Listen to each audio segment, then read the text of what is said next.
के विचारों के साथ उनके पास चलते हैं, क्योंकि पक्ष और विपक्ष दोनों के गंभीर प्रश्न खड़े हुए हैं। शर्मा जी, आपका शुक्रिया। और मुझे बताइए कि आरएसएस का लक्ष्य क्या था, उन लक्ष्यों की कितनी पूर्ति हुई है, और इस परिचर्चा में विपक्ष हो या फिर हमारे एक वरिष्ठ पत्रकार साथी, उन्होंने कुछ गंभीर प्रश्न खड़े किए हैं।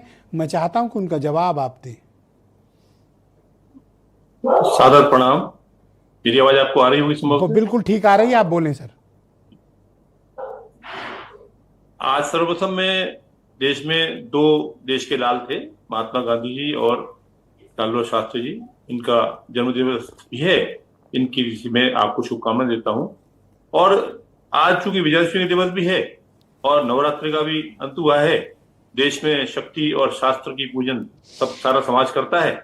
इस कारण से यह विजयादशमी की सबकी शुभकामनाएं देता हूं। और संघ का स्थापना दिवस भी है।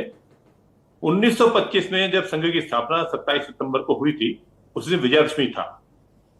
डॉक्टर हेडगेवार ने ऐसा सोचा कि इस देश को जाति पंथ में जो बांटा गया है, उसे सारे हिंदू समाज को एकत्र करेंगे और तब हम ठीक से लड़ाई लड़ पाएंगे और समाज को ठीक से खड़ा कर पाएंगे। क्योंकि हमारा देश बार बार स्वतंत्र होता था और बार बार परतंत्र होता था। कभी मुगलों का शासन हुआ, कभी ईसाइयों का, क्रिश्चियन का, इनका अंग्रेजों का शासन हुआ। इन शासन के दौरान लगभग 800 वर्षों के दौरान हमारे देश में गुलामी की मानसिकता बन गई, एक तरह से शरणागत हो गए। तो शरणागत अवस्था से आज देश में प्रत्येक देश का नागरिक अपने को हिंदू कहने में गर्व अनुभव करता है। यह संघ की बहुत बड़ी सफलता है। और संघ के डॉक्टर हेडगेवार ने प्रारंभ से ही व्यक्ति निर्माण पर ध्यान दिया।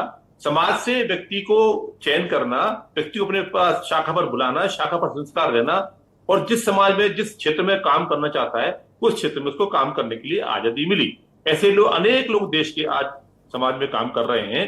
और संघ के द्वारा, संघ के स्वयंसेवकों के द्वारा ऐसे अनेक संगठन बनाए गए हैं जो अपने अपने समाज के क्षेत्र में कीर्तिमान स्थापित कर रहे हैं। अभी मेरे मित्र ने बताया, भारतीय मजदूर संघ देश का सबसे बड़ा संगठन है मजदूरों के बीच में। देश में विद्यार्थियों के बीच में अखिल भारतीय विद्यार्थी परिषद आप समय समय पर देखते रहते हैं। अभी वर्तमान में भी चुनाव में उनका सफलता मिली। ऐसे देश के अनेक, अच्छा, जो सबसे बड़ा लांछन लगता है आरएसएस पर कि साहब आप देश की आजादी का हिस्सा नहीं थे, बल्कि आप अंग्रेजों के साथ खड़े थे, ये सबसे बड़ा लांछन है। मैं आपको इसका उत्तर इस प्रकार से देता हूं। कांग्रेस का निर्माण 1889 में हुआ था, और उस 1889 से 1925, यानी 25 और 11 से 36 वर्ष के बच्चे को 0 वर्ष के बच्चे से आप तुलना यदि करेंगे तो यह संभव नहीं है।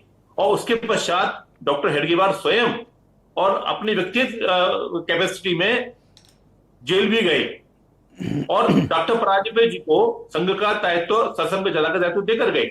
इस पर यह, पर जब देश आजाद हो रहा था उस वक्त आप 22 साल के थे सर। जी हाँ, देश जब आजाद हुआ उस समय केवल 22 वर्ष की अवस्था थी संघ की। अब 22 वर्ष की अवस्था में आपने अगर थोड़ा सा ध्यान देंगे तो पाकिस्तान जब बंटवारा हुआ तो देश के विभाजन में वहां से यथाशक्ति सारे हिंदू समाज को यहां पर लेकर आना, ये बहुत महत्वपूर्ण कार्य किया। ये वो बताएगी, अभी मेरे मित्र बता रहे थे, विभाजन विभीषका दिवस मनाते हैं। विभाजन विभीषका दिवस इसलिए मनाया जाता है कि लोगों को याद रहे कि हम किन किन कष्टों से होकर गुजरे हैं।